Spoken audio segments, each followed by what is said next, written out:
Well, New Japan Pro Wrestling are now in the B Block finals.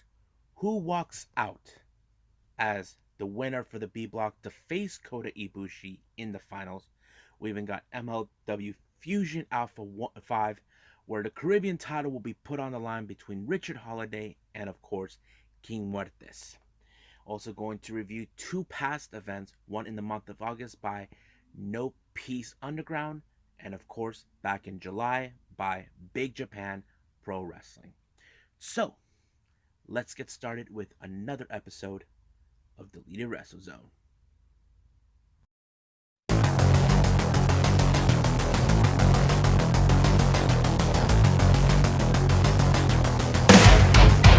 Are you ready? Get up, get up! Get up, get up! Get up, get up! Get up, get up! Get up, get up! Get up, get up!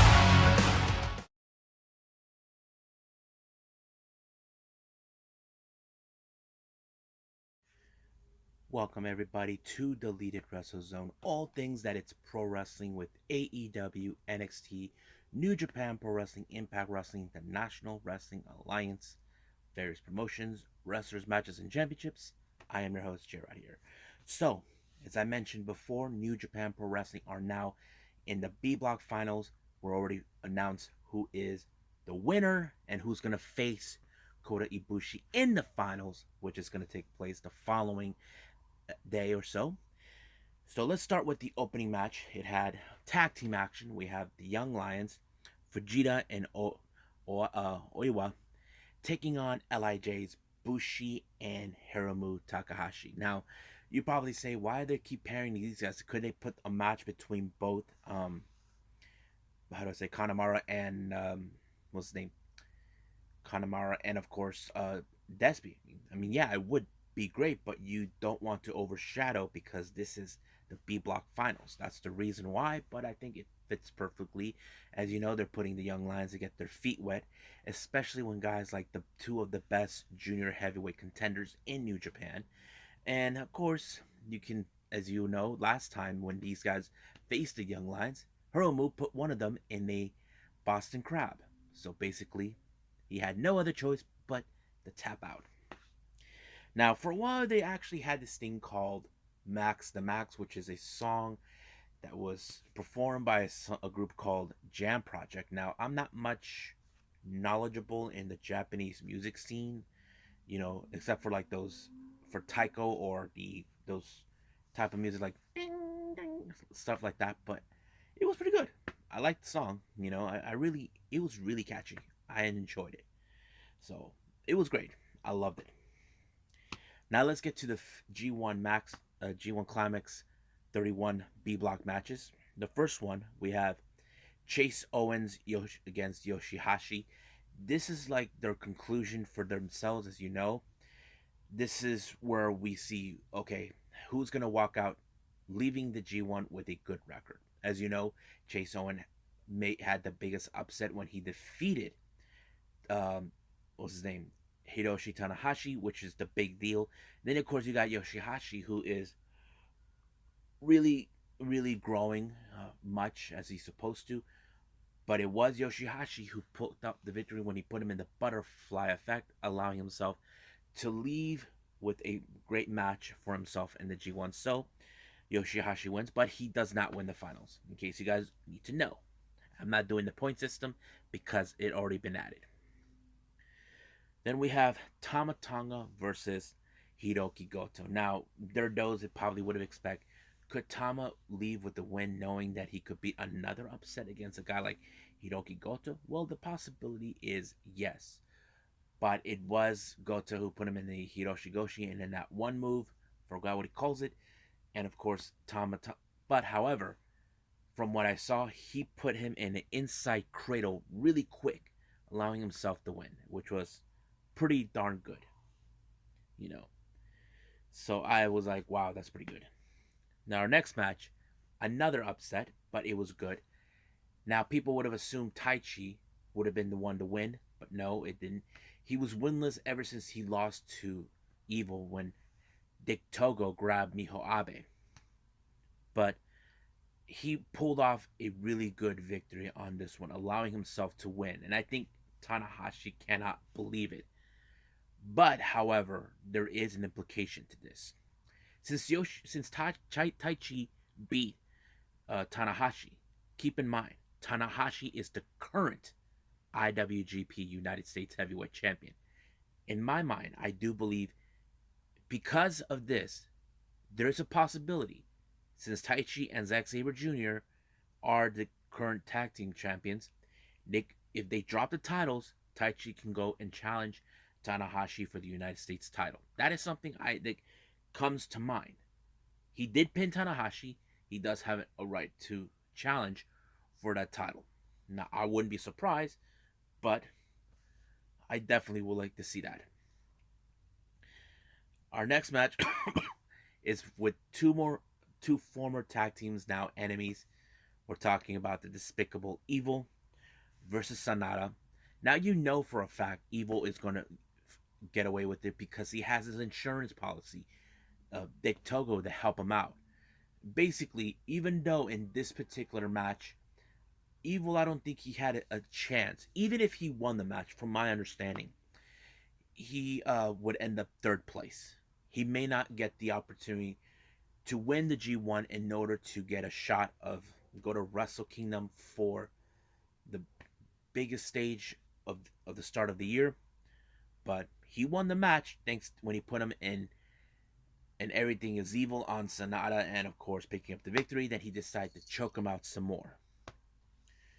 Now our next match, this was a very interesting one. This is the one that implicates who will walk out to win the match. As you know, Okada only has one loss, and that was to Tama Tonga.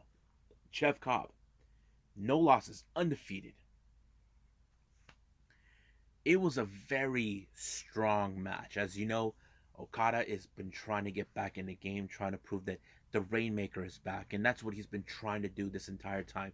Go back to being the Rainmaker that we all know and love. And that's exactly what he did. But he was able to do that when he put him in the Rainmaker 1, 2, 3, the unbeatable Cobb. Now keep in mind, in the past, Okada had no success against Jeff Cobb in the past, but now he had defeat the unbeatable. But in the back of my mind, once everything is over, I wouldn't doubt in my mind that Jeff Cobb will go after Okada in a similar fashion that he did to Okada with Ibushi the start of this year when Ibushi was facing Will Ospreay. That goes into my mind too. So that means in the following finals, we have, of course, Okada versus Ibushi. Now, the rest of the card is still undetermined. I'm very excited what they're going to put in. Taichi is one of those wrestlers that is still undetermined whether he will be okay or not due to him being a bust ribs or that, but we'll see what's going to take place in the finals. I'm excited. We'll see who's going to walk out as the number one contender that will take the contract, the challenge, the IWGP World Heavyweight Champion at the grandest stage, Wrestle Kingdom in 2022. So let's keep moving forward with MLW.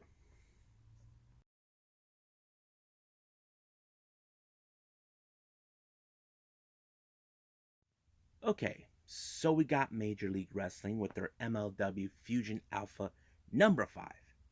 Now, it was supposed to open up with the Caribbean title being on the line, but however, it showed that Quan and Kruger attack Richard Holliday, but what's his name? Hammerstone arrived in the nick of time to save him, but the real question remains was like, was his injuries pretty much put him out, or what's going to happen? As you know, that title has to be on the line. This was a match that was set up a week ago by Cesar Duran in retaliation for what Alicia Toot did as well, doing an exclusive about him, about his illegal activity. However, he did told Alicia Toot during an interview that he's fine, that he's willing to continue. Now, this is like one of those moments like what's going to happen then. Now, the opening match was, of course, more on uh, the women's featherweight division, which debuted not too long ago. Uh, Willow Nightingale showed up at the commentary, giving her thoughts about the match between Nicole Savoy and Holliday. It was a very interesting match because it showed like Nicole Savoy, who's been around longer than Holliday, was played out pretty well. But I think the real story I did like about this is like, okay, who's gonna be the one to go to the top? As you know, they haven't announced yet if they're going to have a, not the division, but I'm referring to a title or something for the women's featherweight division. That's something we definitely need to see. But Willow Nightingale hasn't mentioned anything about that, or MLW mentioned that at all. But it was a good match. Nicole Savoy did everything in her power. The same thing with Holiday, even talked trash her way through, but it didn't work. Somehow, Nicole Savoy was able to pick up the victory, but may have paid a price.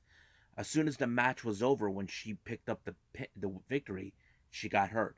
Basically, she how do I say, couldn't get up, but the referee and along with the MLW doctors were to take a look at her, see how she was doing. However, Holiday, who was not too pleased that she lost the match, took her frustrations out on Nightingale, who was on her way back to the backstage, beat her up completely. Now, we have, of course, more on the opening round of the Opera Cup tournament. We had veteran Matt Cross taking on the heavyweight hustle, Calvin Tankman. But in the commentary, we have King Mo. Now, Mo has been specifically trying to get him, like trying to mentor him. Now, a lot of fans are not too keen on having Mo join American Top Team, but Mo does. But it was pretty good. The match really showed a lot of character, but there was moments where Tankman couldn't keep up with Cross's speed. As you know, he is one of the most well fastest competitors. I don't know if he ever was a cruiserweight. That's something I'm not too clear. But somehow he was able to get out when he gave him the elbow to the back of the head, allowing himself to win. But in the post-match interview with Alicia Atout, Matt was not too thrilled how things. He said that this match was a little BS because no one saw the eye gouge what he did, and that kind of put him in a predicament. I mean, he probably felt he should have won the Opera Cup this round, but it didn't happen in that way in his favor. Now, as I mentioned before, Cesar Duran was not happy with Alicia Atout for what she did. She called her up in his office saying that if she wants an exclusive. So basically, they set themselves up to be watching the Caribbean title match right in front of them. But at the same time, Cesar Durant sent a message to the Black Hand of Contra Unit, Mads Kruger. Now, if you guys know Cesar Durant too clearly, he is clearly up to something. There's like one of the storylines is saying that he made a deal with Contra Unit in order to do that. First he was against them, and now this. That kind of tells a story. Is he a backstabber? Is he someone you shouldn't trust? Who knows? But we'll find out what he has to say to Mads Kruger. But in the meantime, speaking of Kruger, his Contra Unit members Joseph Samael and Jacob Fatu are not too keen about how this thing was played out with this. But however, Joseph Samael is trying to calm Fatu, knowing that he lost the match, not in the way that he wanted to. He wanted to retain the title, but however, he reminded him they got War Games coming up, War Chambers. So that is something that they have to focus on. Now let's get to the Caribbean title match between King Muertes and Roger Holliday. Like there were moments where you can see like King Muertes was in fact got everything under control, but later Richard Holliday turned around. But at the same time, while this match was happening, Contra Unit decided to attack Ndagu, who is now in line with Hammerstone because Ndagu mentioned a week ago he had it with Contra Unit, causing a lot of fuzz. So he made himself into a target, and Hikaru Kwan was beating him, torturing him. Now, while the match was happening, the Sentai Death Squad were right there watching. And even Holiday noticed it. It may have cost him to lose focus. He knows what Cesar Durant is trying to do. So basically, he lost focus again, but Hikaru Kwan got him good with the heel kick right in his face, allowing for King Muertes to pick up the victory and become the new Caribbean champion. So the real question remains now: what is Cesar Durant trying to do? What is his plan? Did he make deals with a Contra unit? That is a very fantastic story to tell because basically you made a deal with a group that are trying to control MLW. Cesar Durant is trying to make something special out of it. I don't know. So I don't know what their story is, what they're doing, but it feels like it's something we've seen before with Lucha Underground. If you guys followed it before, basically Cesar Durant always stabs people in the back, always ensures that he gets what he wants, that sort of thing. But right now, I'm kind of curious what's going to happen next week. But don't forget, we still got more on the Opera Cup tournament. So there's two more matches left on the opening round. But that's next week coming up. So let's move forward with two of the other reviews.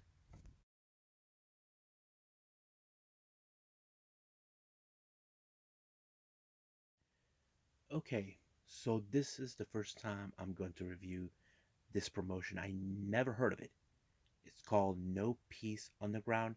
They're originally based from Florida, but this show they done, Active Annihilation, took place in San Antonio at some bar or so on the 13th of August.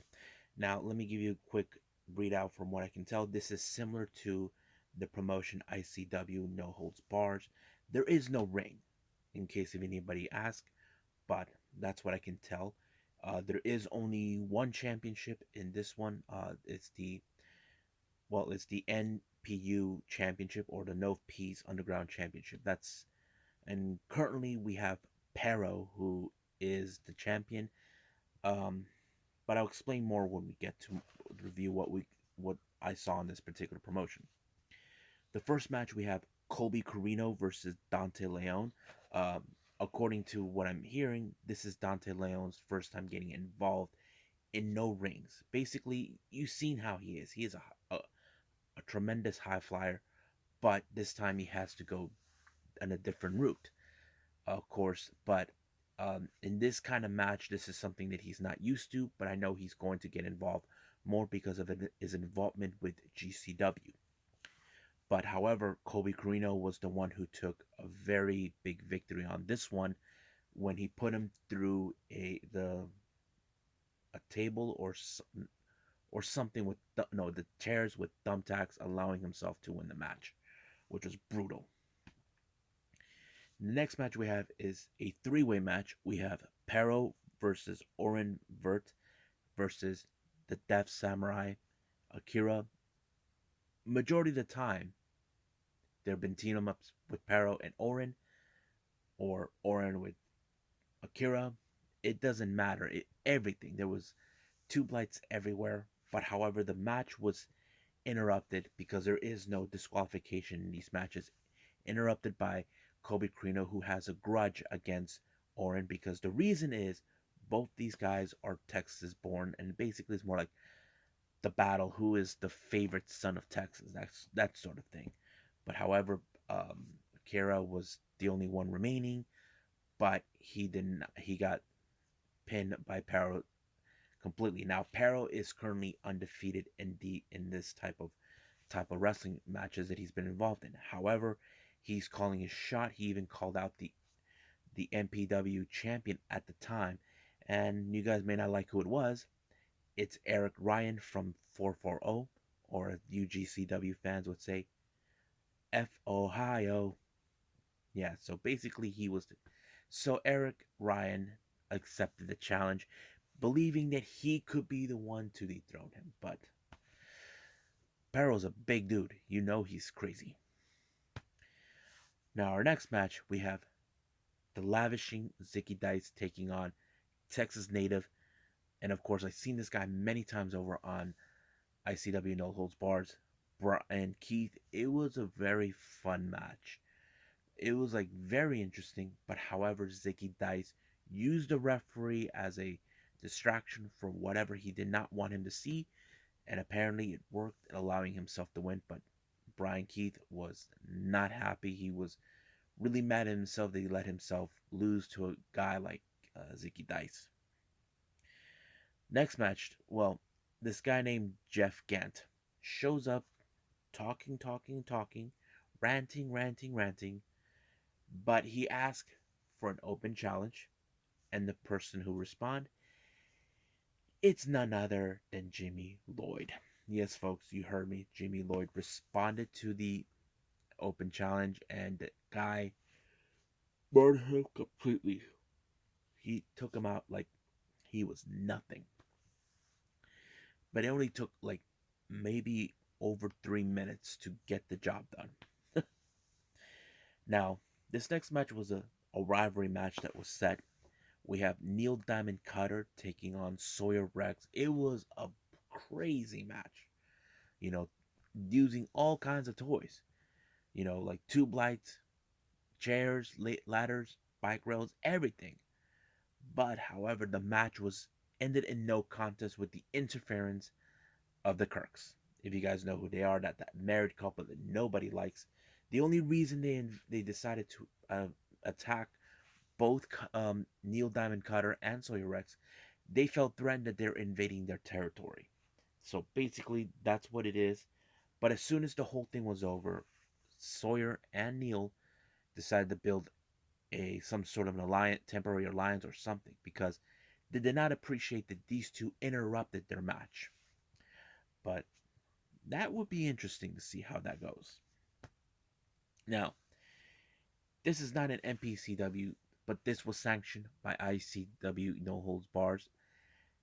John Wayne Murdoch, the current ICW American Death Champion, put his title on the line against Arrowboy, a famous wrestler who's been involved in death and hardcore matches down in Mexico. He flew over to Texas to challenge John Wayne Murdoch. It was a brutal match, but however, John Wayne Murdoch put him away through like glass, one of those glass windows, and he was shaking, and it was over, and he allowed himself to retain the match. Now, our main event was a tag team match. We have 440's Eric Ryan and Atticus Cogar. Eric Ryan refused to show up with the title. He's showing disrespect to the MP, NPU fan base, but he doesn't care. Taking on the faces of death, Masada and Schlock. Now, I heard Masada many times over. Sammy Guevara mentioned him on his vlog. Turns out that he is like one of the OGs of death matches here in the States. Atticus Cogar is the kind of guy who challenged him and he beat him because he wants to prove this is his realm. He runs the thing. And that's always been the case. But however, in this match, it was so chaotic. You can barely keep up who was going to pick up the victory, but it was Eric Ryan who did a very interesting roll up. Despite of all the toys that they had there, Eric Ryan was the one who picked up the victory by rolling up Masada and all of that. And of course, they hightailed out of there because they know they're gonna get their butts kicked by Schlonk. But that's 440. They're a bunch of cowards. They just run. That's what they do. So I don't know if I'll be able to see another event from these guys. I mean, I find it very interesting. But for now, let's move on with Big Japan Pro Wrestling.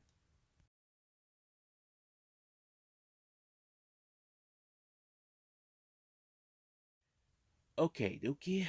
So the last thing I'm going to review for all of you, I have Big Japan Pro Wrestling, which is, or as we call it, BJW for short.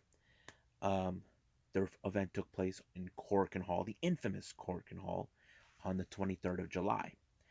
Um, there's been two title matches, a couple of special matches, three straight up matches, no death matches involved in that. But let's review all of that. Let's go from start to finish.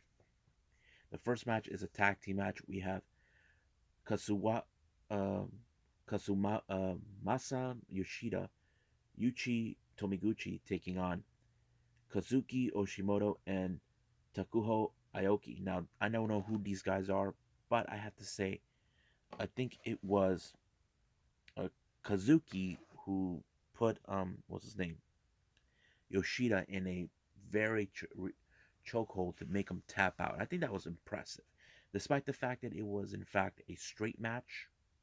That was it was pretty good. It was really good. I like that. Next match, we have another tag team match. We have Tatsuya Hanami and Yuya Aoki taking on Tatsuhiro Yushi and Kota Sekufuda. In this match, it was very impressive. These teams hate each other, but what I think I like is Hanami put Yoshino in a leg lock, forcing him to tap out as well. But in the post match, um, what's his name? Sekifuda was not happy, so he gave him a slap in the face for screwing up. I wouldn't be surprised if they fight each other, but that's the way I see it. Next up is a six-man tag team match, also a straight up match. We got Yuji Okabayashi teaming with Sugihiro Iri, Kosuke Sato against Funimori Abe, Rota Hama, and Kasumi Kakuda. I have to say it was very, very impressive. Normally, I know majority of these guys involved. Mostly, I do know Okabayashi, Shigeru Iri, Ryo Hama, and of course, Funimiro Abe. Funimiro Abe was the one who put, what's his name, Kosake Sato in the octopus, forcing him to tap out, giving himself a very straight up victory. I think he's impressive. Um, let's see. The next match we have is a barbed wire board death match. We have Abdullah Kobayashi, Ruji Ito, and Saka Mazawaka taking on Hideyoshi Kamitani, Masuya Takahashi, and Yuki Ishikawa. Basically, boards would fill up barbed wires. It was so intense, and of course, there was one I did like when what's his name, Ishikawa put what's his name? No, no, wait a minute. No, Ito put one of the guys underneath a pile of boards, allowing himself to whack him and put his body on the line, and bam, kind of like pancaking, but it gave him enough time to pick up a pinfall. It was very impressive that he used that in his advantage, despite the fact that there was barbed wires right there. The next match is a for the BJW Tag Team Number One contendership in a concrete block TLC death match. We have Yankee 2 Keiju, Izumi Kodaka, and Yuko Miyamoto taking on G-Shock 1010, Kanduro Oshino, and Akina Hyodo. Now, this is a very interesting match, how it began. I don't know what G-Shock were thinking. They put concrete blocks on the mat and they landed on their backs on them, allowing for their opponents to attack them. What were they thinking? But I thought it was funny. Either their death matches comedic group, I don't know, but it was so darn good. But don't get me wrong, if you guys know what I'm talking about, this is nothing compared to what happened in Puerto Rico where some guy whacked another wrestler in it with a concrete in the head. No, they didn't do that. It was very lighter and it was good for body shots or whacking one the other by slamming another block. But it was a very impressive match, but it was Kodaka who put Hyodo away with a pinfall to allow himself to become number one contenders. And I think it was pretty amazing. Now, our next match is a championship match. This is for the BJW Strong World Heavyweight title between challenger Takuya no, Monaru, Nomura taking on the champion Yasufino um, Naku. Hopefully, I can't pronounce it right. It was a very technical match. No death match involving this one. Like you probably would have assumed. No, it was very technical, very straight up. But every moment you see the champion, what's his name, Nakanui. I hopefully got it right. Nakanui. He put him either in leg locks, submission, arm bars, nothing, because his challenger was determined to win. It was so intense. Even Funimori Abe was right out there watching, supporting his teammate.